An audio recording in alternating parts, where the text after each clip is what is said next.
The 97th Agriculture and Commercial Show is in full effect, and well, a number of exhibitors, or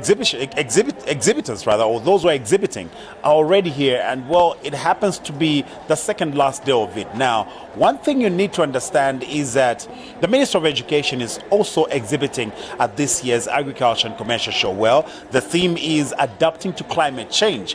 What does that mean for the Ministry of Education? But first, we need to zero in what the Minister of Education is doing. There is a number of departments, components that fall under this ministry. With me is Mr. Haidi Haguta. Sir, welcome to this chat. First, I want us to speak to the Zambia Educational Program Coordination Unit. What exactly is this component under the Ministry of Education? Thank you so much, Sun FM TV. And as you've said, my name is Haidi Haguta, the communications specialist for the Zambia Education Program Coordination Unit. Now, you need to understand that the Zambia Education Program Coordination Unit is existent provided to push an agenda for equitable quality education for all learners in the country. That's firstly. Now, to do that, a unit called the Coordination Unit was created to drive two closely related projects, one being the ZEAL, Zambia Enhancing Early Learning, that's for children 3 to 6 years, firstly. And the other one called ZIP, Zambia Education Enhancement Project, ZIP. But gliding back to the first one, ZEAL, Zambia Enhancing Early Learning. So with that, the whole idea of that one is to improve equitable access to early childhood education for children 3 to 6 years in targeted areas. And specifically in this case, we're looking at 45 selected districts in all the 10 provinces of Zambia. With that selection criteria, we're building a total of 440 EC hubs and satellite centers. A hub is a 1x2 CRB classroom block, whereas a satellite center is a 1x1 CRB. Now, these come full-fledged with a play park, outdoor play park, that has the social amenities that children need to have in terms of their physical, spiritual, and mental growth. So a park itself, for instance, has a swing, a slide, jumping castle, and all those things that children need to have to play well as part of their growing process. Now, these schools that we're constructing, like I said, in 45 districts, the 440, out of that number, 222 are actively being constructed and at varying levels, from slab level to roof level, being painted, some of them, in readiness for children to go in. And these are found in all the 10 provinces of Zambia and each in selected districts. That's for the ZEAL agenda, the ZEAL side of education for children 3 to 6 years. These children, when they are done at 6 years old, they go to primary school. For now, we're not so much into primary school construction of schools. We skipped that because there is a bit of a sufficiency in that area. But the secondary school level is deprived of sufficient structures. With that, then, we move to ZIP, which is the Zambia Education Program, Zambia Education Enhancement Project, which is constructing a total of 120 secondary schools in all the 10 provinces of Zambia, in over 70 districts. These schools are also at varying levels. There are those that may be taking off from slab, not maybe, taking off from slab level, whereas some of them, they are already at being roofed right now as we're speaking in terms of the progression. So some of them gable level, some of them wall plate, some of them window level, some of them belt level, and that's going down somewhere there to about slab level in terms of those that are very far behind. Now, again, the whole idea again is provide access to safe secondary school education for learners in the country. Now, you realize that again, with these efforts that we're making, we're also responding to the government policy. We're implementing a part of what the government believes in, that every child must go to school. The only way the children go to school is through the access, is through the construction of schools. The big question that comes, because we're at Agriculture Show, is the question of how do we fit into the theme. Now, the theme this year talks about adapting to climate change. You know the devastating effect of climate change where we're coming from, destruction on crops and all that, effect on tourism and education and all that. In terms of our construction of the structures that we have, first of all, the public will need to understand that when we identify a site which is given to us by the community where to build that school, we do what we call the validation of that site. And once that site is validated, there are certain things that we are looking for, which are pointers technically from the engineering side point of view. And once that has been done, we do prepare what we call environmental and social management plans. So to show that we really mean responding to environment, we do have in the project an environmental specialist who deals specifically with those issues. What are we talking about here? Where we're getting the quarry, where we're getting the sand, where we're getting everything that we use for construction, there are certain environmental measures that we put in place so that we respond to the needs of climate. We do not have to destroy the ecosystem, we have to maintain it. And also in terms of the structures, how they are designed, they are responding to that. The positioning of our structures, most of them, they also do respond to that. For instance, to tell you that the ideal situation is that the gable must face east to west, okay? And for various reasons. One, to avoid the glare, and secondly, of course, to avoid the blow-offs and things like that. We don't cut trees. We leave all the trees that are there. We only cut a tree that is sitting where we're building.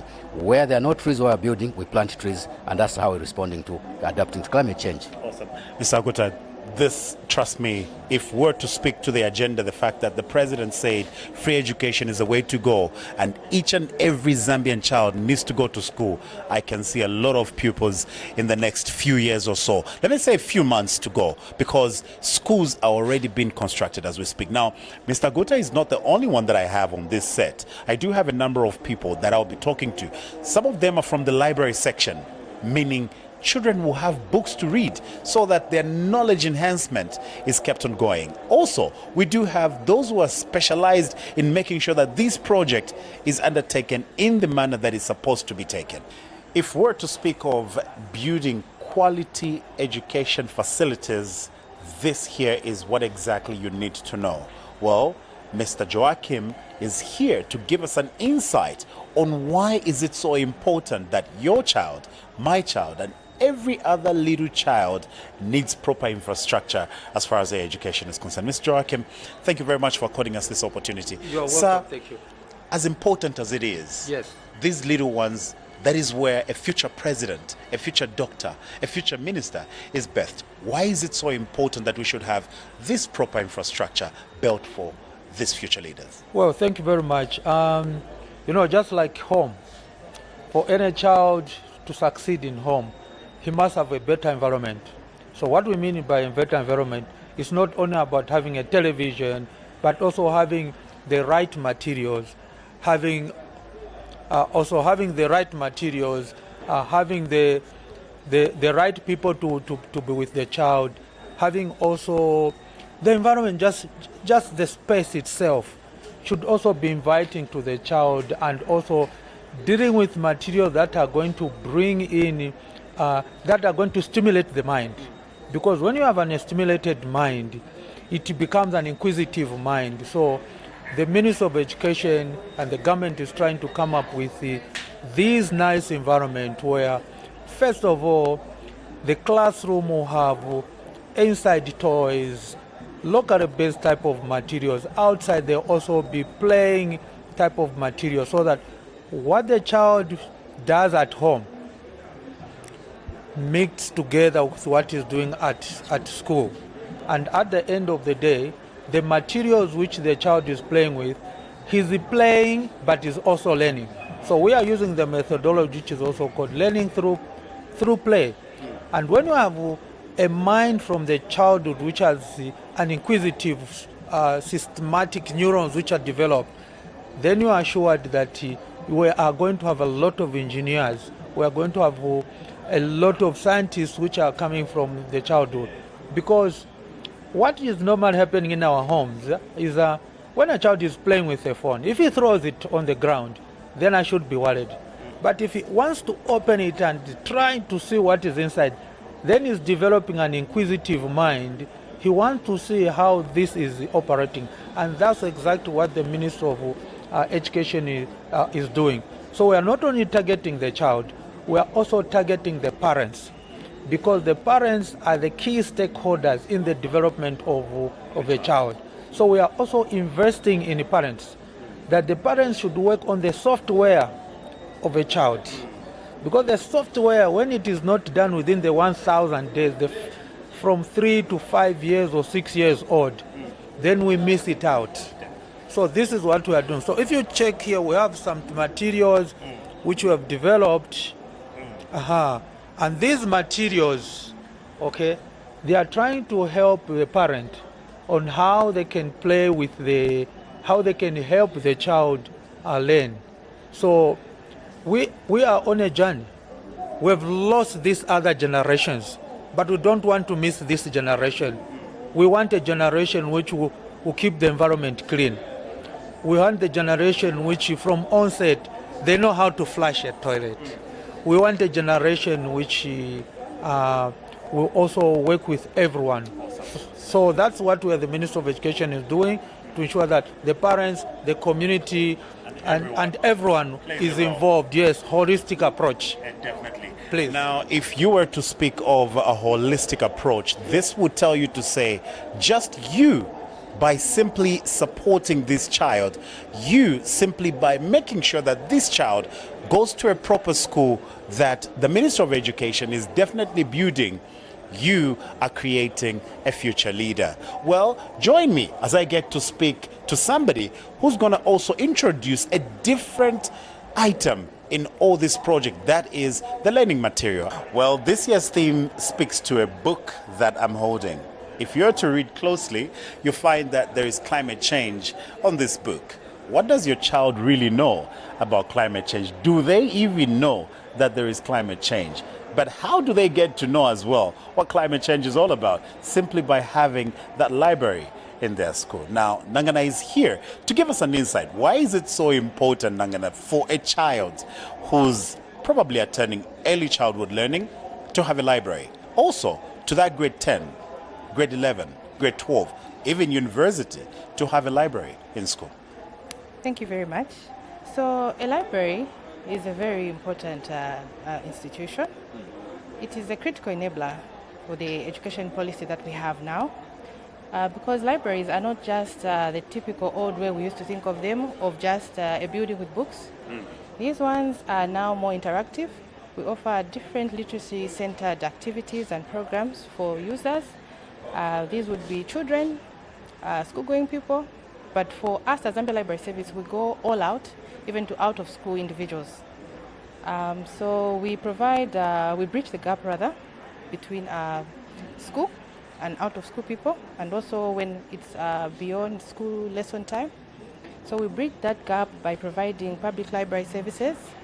Then we also provide reading materials. Zambia Library Service donates reading materials to institutions within the ministry and out of the ministry.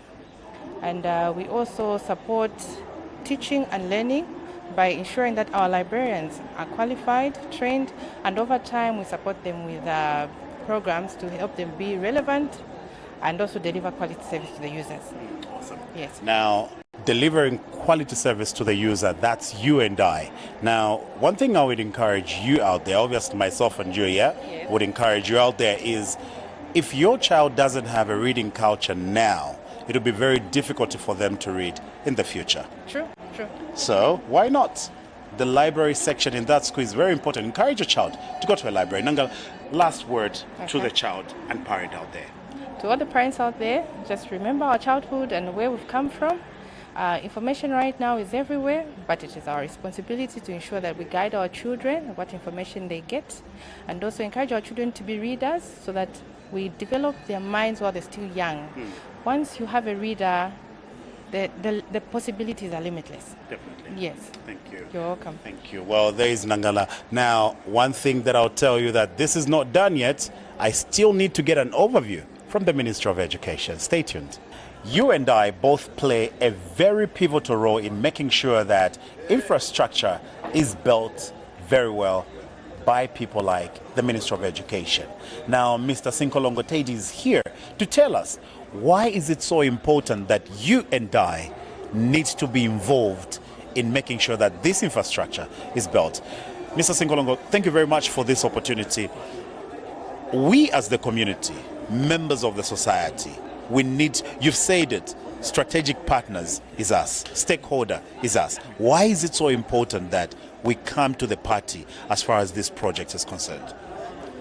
It is important that the communities will participate in the implementation of these projects for the following reasons. One, the sources do remain in the community.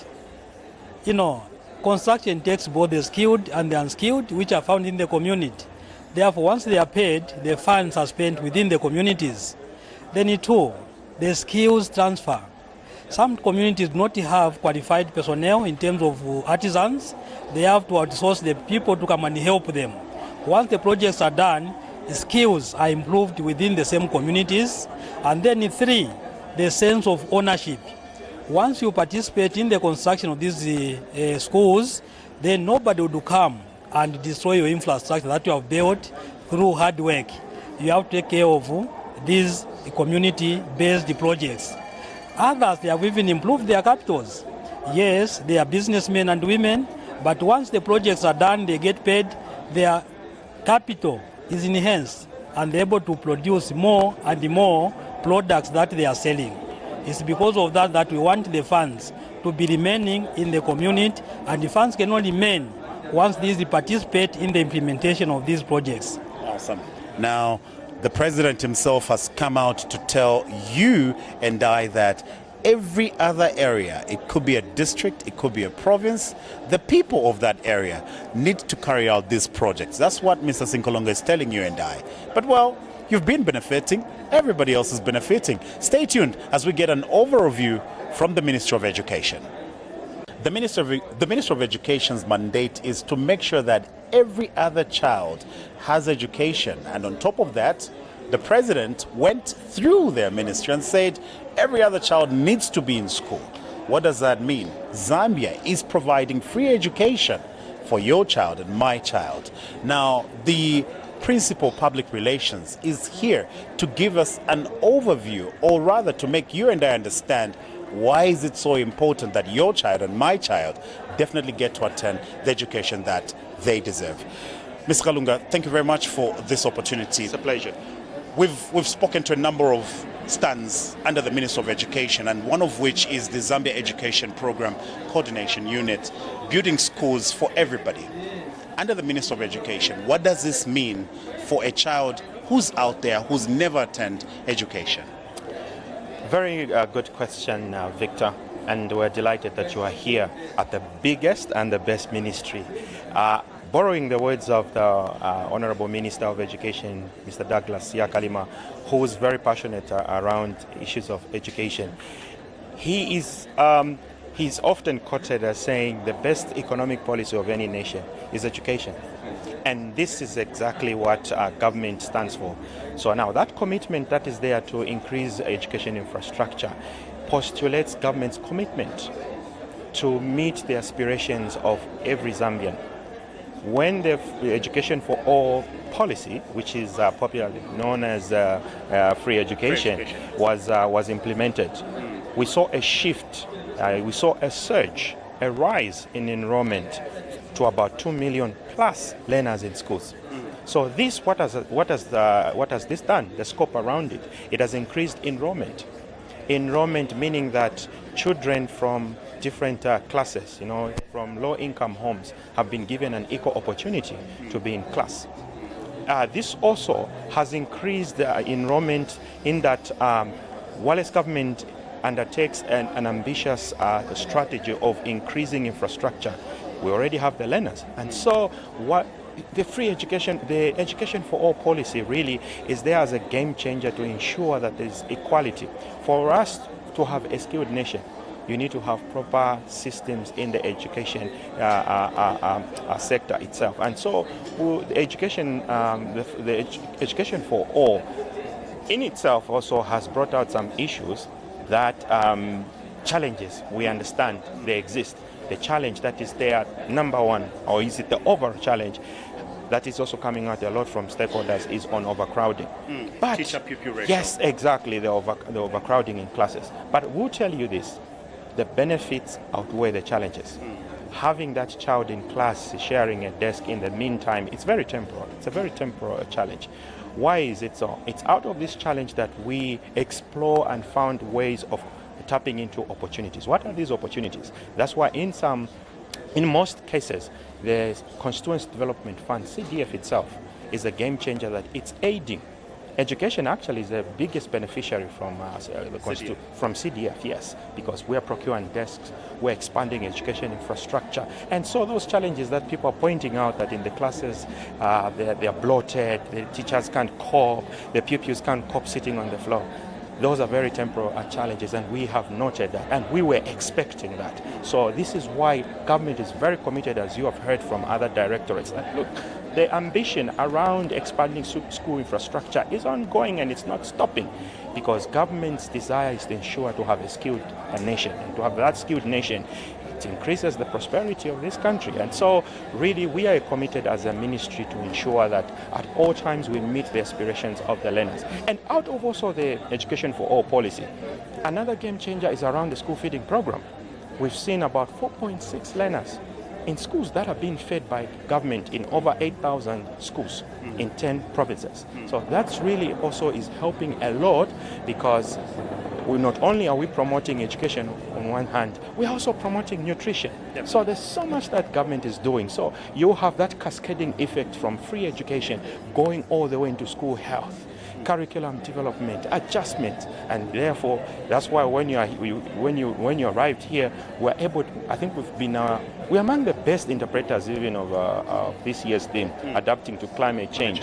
The curriculum itself centered around pushing for the Education for All policy. We have climate education there, interpreting the theme around climate change. It affects all sectors of the economy, and so for us, we are the front liners to be able to interpret these messages. So for us to win as a nation, we will ensure that Education for All policy is in sync with the aspirations of the learner out there. So this is a plus on our part, and we'll continue to do more to ensure that that girl, that boy out there is afforded a chance to be in class. Awesome.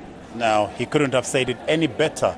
For this nation to develop, for this nation to thrive, for it to see the future that you and I long for, is simply for that boy and that girl to attend Education for All. My name is Victor Mwanza at the Ministry of Education. It's on to the next.